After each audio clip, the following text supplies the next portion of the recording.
Hi, hello po. Kamusta po kayong lahat? Greetings in the name of our Lord Jesus.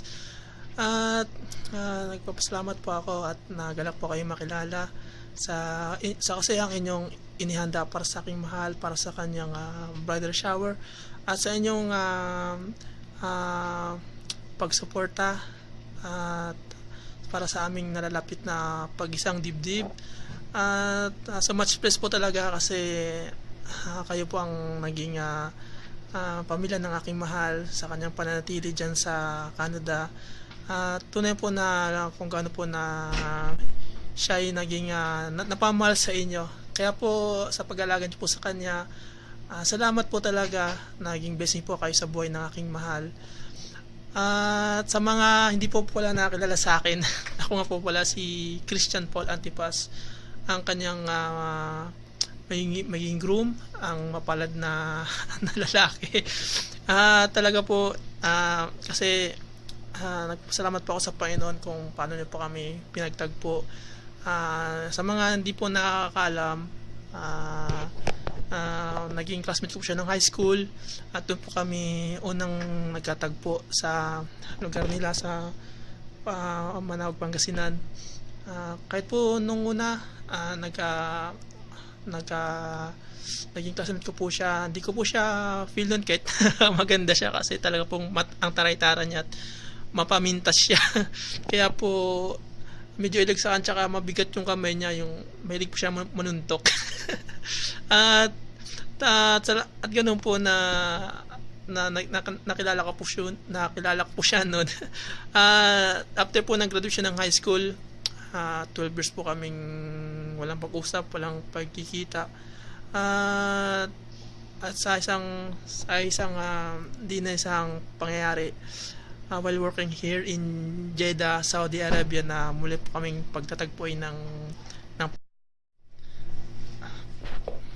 naging blessings in disguise po yung pagbago ng manager ko sa aking schedule, na akin po talagang dinamdam. Di ko po akalain na yun po pala yung gagamitin para ng Panginoon na muli po kaming pagtatagpuin.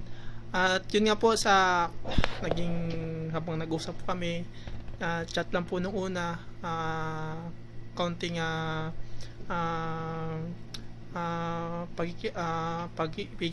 pag-usap nung una, at doon ko po napansin sa kanya na talagang may binago siya ng Panginoon. At hindi na po siya tulad ng dati. Napansin ko po na hindi po siya ordinary Christian na lady, church goer, pero ano po siya, talagang devoted at on fire sa kanyang faith sa Panginoon. Na alam niyo po na yun po talagang matagal kong pinapanalangin sa kanya, sa Panginoon, na makatagpo po ng tulad niya. Kaya I don't hesitate po na i-desire ko po siya sa prayer. At yun nga po na habang naging maganda pag-usap namin, at sinimulan ko po na magpa-alam sa kanya na gusto ko po siyang ligawan. Pero sabi po niya sa akin na isip ko po muna yung counsel ng Panginoon para sa guidance ni God sa aking gagawing decision at guidance rin ni Lord para sa kanya. Kaya sabi niya po sa akin, mag-fasting araw po muna ako. Bali, yung fasting po namin, yun po yung time na parang ipag-pray po talaga namin ng lubusan. Kaya, po siya, 1 month, tapos after ng 1 month, mariginaw na namin 2 months, parang mas matibay at mas matindi. pero po after 2 months, salamat po, talagang nag-usap po kami muli noon. Sabi ko sa kanya, I came to the word of God sa Proverbs 13 na speaks about a noble woman, at lalo na po sa verse sa verse ba yun? Sa verse 30. Sa verse 30 na sabi, charm is deceptive and beauty is fleeting, but a woman who fears the Lord is worthy to be praised. Next. Kaya po, yung po si Juby po, yung po yung talagang nakita ko po sa kanya na talagang napamahal po ako. salamat rin po talaga at kumilos ang Panginoon kasi nangusap din po talaga ang Panginoon sa kanya. Tumingin po siya ng 3 sign na galing sa Panginoon at talagang inanswer po siya ni God in a powerful and amazing ways. Yung 3 sign na yun talagang binigay ng Panginoon. Salamat po kay Lord. Kaya po talagang nakalumalo pala ng Panginoon talaga na kami pagtagpuin na to know each other in deeper level at doon po na nagsimula po yung naging magandang mas lalong matibay na pagkakilala namin sa isa't isa. At patapos po noon nagpaalam na after po noon na fasting namin at nag-resume yung pag-usap namin na nagpaalam na rin po ako kay Kuya Jude at kay Ate Abik for their blessings sa aming sa aking gagawing panunoy sa kanya.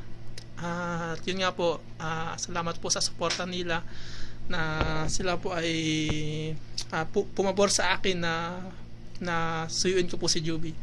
At at siguro po after 4 months 5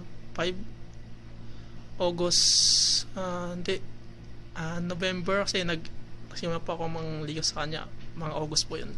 Tapos siguro mga before later part ng 2014 ay narinig ko po sa kanya ang aking minimiting I love you.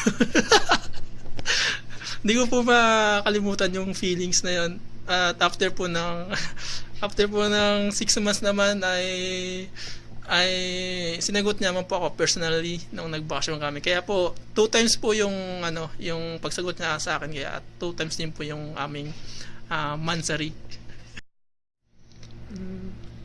Hanggang sa namanhikan nga po ako last year with the vision po na tinanim sa akin ng Panginoon, the family that my future family that will seek the face of the Lord to be our firm foundation sa aming relasyon. Talaga pong kakaiba si Lord pag gumilos kasi talagang binibigay niya ang desires ng iyong puso at more than pa. At kaya po talaga you feel fulfilled and satisfied sa love ni Lord na nagbabayan sa inyo together. Kahit po ang dami naming pagkakaiba, dislikes and likes, pero mas lalo naman po nag-grow yung yung love namin sa isa't isa. Kasi po talagang yun po yung unconditional love na na-share ninyo sa isa't isa na galing sa Panginoon. Kaya we really enjoy this season of a lifetime sa aming mga buhay. Kaya sa mahal ko, sa aking baby pearl, sa aking precious pearl, excited na ako na makasama ka at makita muli na maging aking beautiful bride. Super excited na ako. You know how much I love you and care for you in my heart, because how God really answers my prayer through your life, and how you became the God's evidence of His great love for me.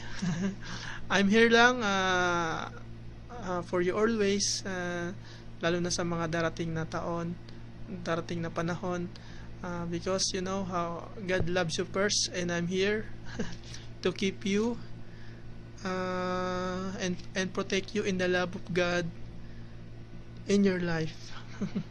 Kaya super treasure ko ang bawat moment na kasama kita, at sa mga moment pa na pagsasaluhan natin. Kaya so much blessed, and I love you so much, baby pearl ko. Sa aking mga ninong at ninang naman dyan, sa mga brothers and sisters sa pamuno ni Ate Abik, Ingia Asol, thank you for the privilege to thank God in your life and how you became a family ng aking mahal. Dyan sa Canada, you make her to flourish in the love of the family of God.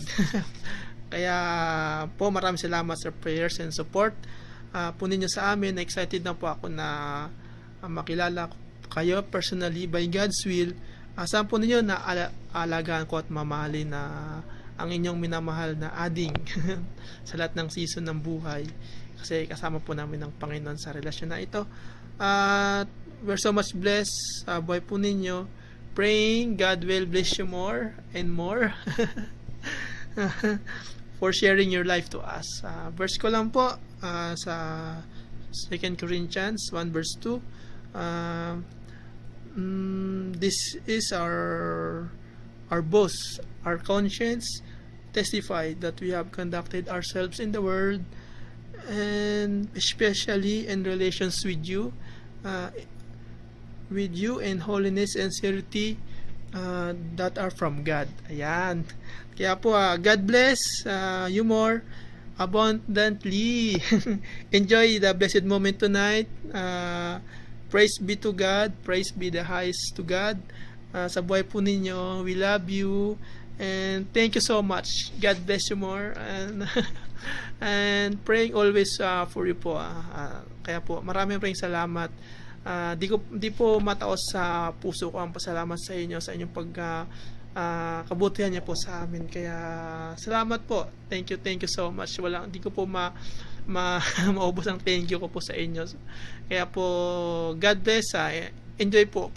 Enjoy niya lang po ang kasayang ito, kasi kasama po ninyo ang Panginoon sa pagsasaya. Salamat po muli. Salamat. God bless.